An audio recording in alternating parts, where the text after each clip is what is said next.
sobre a questão do Eduardo Bolsonaro. Eu vou mostrar uns trechos aqui. E vamos lá para a gente fazer bem o trabalho, meus caros. O Guilherme Boulos apresentou uma representação junto ao Procurador-Geral da República, Paulo Gonet, e ao Tribunal de Contas da União, TCU, acusando Eduardo Bolsonaro de crime contra a soberania nacional, ou crime de lesa pátria. Na ação encaminhada à PGR, Boulos solicita a investigação do parlamentar bolsonarista com base no artigo 359-I do Código Penal, que prevê pena de 3 anos e 8 meses para quem negociar com o governo ou grupo estrangeiro ou seus agentes com o fim de provocar atos típicos de guerra contra o país ou invadi-lo. Já na representação ao TCU, o deputado do PSOL questiona se Eduardo Bolsonaro está cometendo atos ilícitos com uso de verbas públicas da União. Em entrevista ao canal do Diário do Centro do Mundo, o deputado do PSOL de São Paulo comentou sobre sua ação contra Eduardo Bolsonaro, que trabalha contra o seu próprio país. O Eduardo Bolsonaro, ele está tendo uma atitude que condiz com um crime de lesa pátria. Uma autoridade brasileira, porque ele é deputado federal, embora exerça o mandato capengamente, mas uma autoridade brasileira. E para o estrangeiro, para os Estados Unidos, atuar para que tenha sanções contra o Brasil, ou seja, ele está trabalhando contra o país.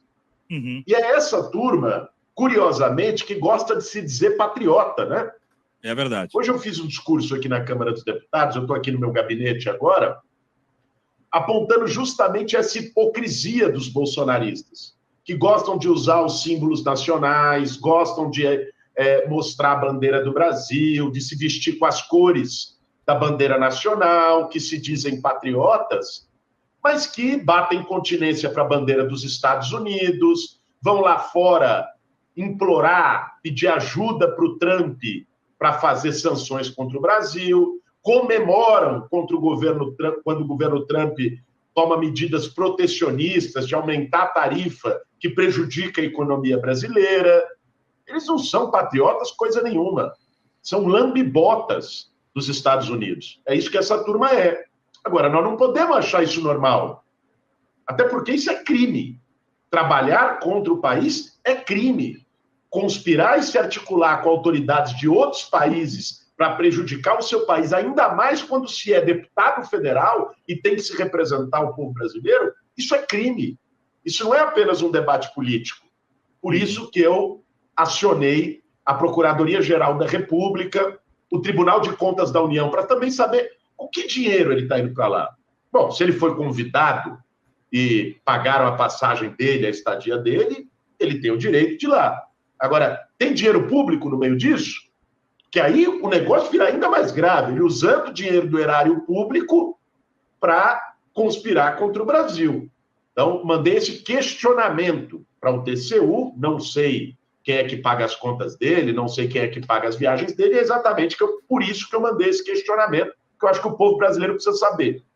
Agora, o tema principal é o que a gente mandou para o Procurador-Geral da República, que é absolutamente incompatível com uma autoridade brasileira trabalhar contra o país aliado a governos estrangeiros. Por isso que eu decidi, eu fiquei de verdade... Olha, o que vem do bolsonarismo, de fato, já não me assusta mais. Essa turma é um poço sem fundo. Quando se acha que acabou, vem outro, vem outro, vem outro, vem uma coisa cada vez mais absurda. Mas quando eu vi essa notícia dele lá nos Estados Unidos trabalhando contra o Brasil... Não é nem fazendo política, porque ele pode ir lá e criticar o Lula. Ele pode ir lá e defender as ideias dele, atacar a esquerda. Isso é do jogo democrático.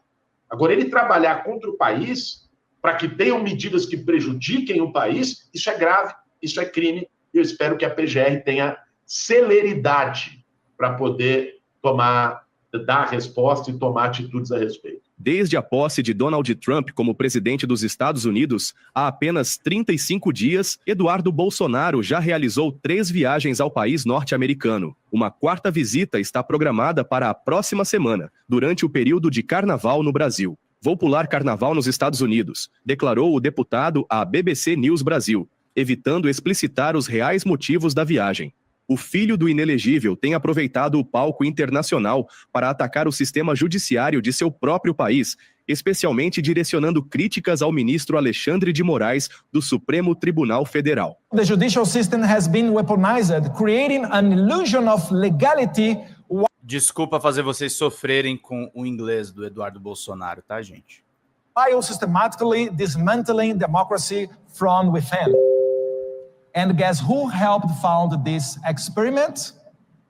Right? Agencies like USAID and NED, institutions supposedly dedicated for promoting democracy, but in reality, channeling resources into censorship, judicial overreach, and political persecution in my country. Let me introduce to you a man named Alexandre de Moraes. He's not an elected official. He's a Supreme Court justice who has given himself unchecked power to decide who can speak, who can run for office, and even who can go to the prison. Under his watch, Brazil has become a country where social media platforms are forced to silence opposition voices or face billions in fines. Judges and bureaucrats, not the people, decide who is fit to run for office. Nesta terça-feira, o senador bolsonarista Marcos Duval apareceu em um vídeo nas redes sociais pedindo, pelo amor de Deus, que os Estados Unidos invadam o Brasil para recuperar a democracia. O surto deste parlamentar, que está com suas contas nas redes sociais bloqueadas por atacar a Suprema Corte e atentar contra a democracia, também é um claro exemplo de traição à pátria e mais um capítulo do show de insanidade protagonizado por bolsonaristas. Não tem mais ninguém representando o povo, é apenas Alexandre de Moraes, o STF. Vamos pedir, pelo amor de Deus, para os Estados Unidos invada o Brasil para recuperar a nossa democracia. O que nós vamos fazer? Boulos comentou o episódio constrangedor do senador Marcos Duval e declarou que a fala é criminosa e uma atitude desesperada para livrar Bolsonaro da cadeia. Veja, uma coisa, Thiago, esse debate tem sido muito mal feito porque a extrema-direita envenenou esse debate. Uma coisa é liberdade de expressão, certo? Esse é um pilar da democracia, inquestionável. Outra coisa é usar a sua liberdade de expressão para cometimento de crimes, certo? Aí nós não estamos falando mais de liberdade de expressão, nós estamos falando de crime. Então, quando a gente pautou o debate aqui do PL da fake news, era isso que estava em jogo. Eles diziam, é censura. A gente dizia, não, a internet não é terra de ninguém. Se você comete um crime na internet, você tem que responder por ele e as plataformas têm que tomar atitude. Esse era o debate. Eles diziam que era censura. Aí agora, um cidadão, senador da República, aliás, é uma coisa que às vezes, sabe, dá um certo desânimo quando a gente vê que um tipo desse é senador da República. É senador, deputado de senador. Pior ainda, né? É grave, sabe? Então, quando um cara vai e propõe a invasão do Brasil por forças de outro país, gente, o que é isso? Senador da República. Aliás, se ele fosse senador dos Estados Unidos e dissesse isso lá, seria preso. Que quer que a Rússia invada os Estados Unidos ou que a China invada os Estados Unidos, o que você acha que ia estar acontecendo nesse momento? Ele estava sendo investigado pelo FBI, provavelmente já tinha sido caçado pelos pares. Tirar a propagandinha aqui que não é nossa. Vamos lá. Assim, esse pessoal, eles fazem troça, chacota das instituições brasileiras. E repito, um bando de hipócritas, canalhas hipócritas. Hipócritas porque se dizem patriotas, usam os símbolos nacionais para ficar lambendo bota de estrangeiro, particularmente de norte-americano. Nós temos que dar um basta para isso aí. Nós temos que fazer um enfrentamento em relação a isso. Agora, tem outra coisa também, né, Thiago? Diga. Tem um certo desespero. Essa turma, eles estão despirocando um pouco porque tem um desespero com o que é a denúncia do Gonê. Claro. 272 páginas mostrando o golpe impresso e auditável que eles tentaram dar, porque tem troca de mensagem de zap, porque tem anotações deles, porque tem registros de entrada e registros de saída das reuniões para tramar o golpe, porque tem tudo. Essa turma vai parar na cadeia. Bolsonaro vai parar na cadeia. Então, eles também devem estar num certo desespero e atirando para todo lado, como esse cidadão aí, esse Duval e o Bananinha. Para o jornalista Jamil Chad. Essa parte eu vou pular aqui, tá, gente? Vamos lá um pouquinho mais para frente. Bora lá, vamos lá. As investidas americanas defendendo a independência do poder judiciário e repudiando as tentativas de intimidação externa. No novo episódio do podcast Calma Urgente, Alessandra Orofino, Bruno Torturra e Gregório Duvivier discutiram sobre a loucura deste projeto que evoca a primeira emenda americana contra o ministro do STF brasileiro. Que loucura. Então, isso aí, para mim, é o símbolo máximo do imperialismo. Você querer que outros países, você querer perseguir juridicamente pessoas que descumpriram leis do seu país em outro país. Sim, não só pessoas, autoridades. Autoridades. Porque é realmente visão de autoridades estrangeiras, mas ela não está... O projeto de lei não é para que as autoridades estrangeiras que violem qualquer dispositivo constitucional americano sejam... Uma coisa curiosa é que o Torturra, que é host desse podcast, é fundador da Mídia Ninja, né? Mas ele não tá mais lá. Engraçado isso. Percam visto. Não. É especificamente para a primeira emenda. É uma encomenda do Elon Musk, esse projeto de lei, entende? Porque quem é que está com uma demanda do ponto de vista corporativo mesmo, né? Quem é que precisa que a primeira emenda, o tipo de acepção que os Estados Unidos têm da liberdade de expressão, que é muito específico dos Estados Unidos, não é qualquer tipo de concepção de liberdade de expressão, que essa concepção prevaleça em tribunais de outros países. O Elon Musk é central... E o Vale do Silício de uma maneira geral, né? Mas é central para o modelo de negócios do Twitter. E é isso que ela busca implementar. E é um projeto de lei que poderia, em tese, criar esse tipo de sanção para qualquer autoridade. Então, juízes de outras instâncias, legisladores, né? Então, você poderia ter um deputado alemão que, se ele tiver legislado de uma forma que os Estados Unidos entendem que não é condizente com a primeira emenda, ele poderia deixar de ir para os Estados Unidos ou perder visto para os Estados Unidos. Isso claro que no caso da Alemanha é um pouco diferente, porque eles podem entrar livremente, enfim, é uma situação de visto um pouco diferente. Mas, em tese, ela poderia barrar a entrada dessa pessoa nos Estados Unidos. É essa a ideia, né? Isso não é especificamente para o Alexandre de Moraes, mas o Alexandre de Moraes é, claro, vítima preferencial desse tipo de dispositivo. E o Eduardo Bolsonaro se reuniu especificamente com essa deputada. Então, essa é uma demanda que está sendo articulada pelo bolsonarismo aqui, com certeza. Oi, gente. Primeira emenda. Voltei, desculpa. Tive que mudar de computador, tudo aqui. Tudo bem. A primeira emenda, eu adoro o que eles acham de verdade, que eu acho que são leis universais, sabe?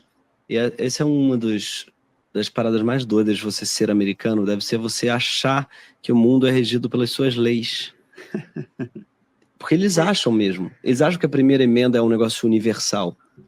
Mas você sabe que nas manifestações do bolsonarismo, na Paulista, na época em que eu as frequentava para ver, era muito comum eles falarem no caminhão de som que o Alexandre de Moraes não respeitava a primeira emenda. Eles não falavam liberdade de expressão.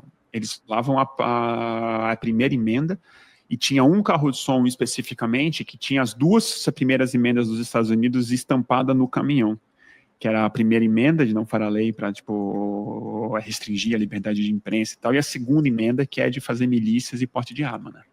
Então, eles são devotos desses dois princípios tratados do mesmo jeito hipócrita que o Partido Republicano trata, acho que desde as últimas décadas, né, em relação a isso. Isso é muito louco pensar que, muito por causa, acho, das redes sociais e da digitalização, grande parte da direita brasileira, especialmente a mais jovem, ela foi educada com a alt-right, foi educada com o vocabulário e com a ética da direita americana. O Eduardo Bolsonaro é o exemplo mais bem acabado disso. Sim. Porque ele fala com esses termos, ele fala da segunda emenda, ele vai nas conferências, ele se vê como um representante dessa direita. Quero pegar essa fala do Bruno e falar um pouquinho disso. Como eu falei para vocês no começo da live, não existe heróis.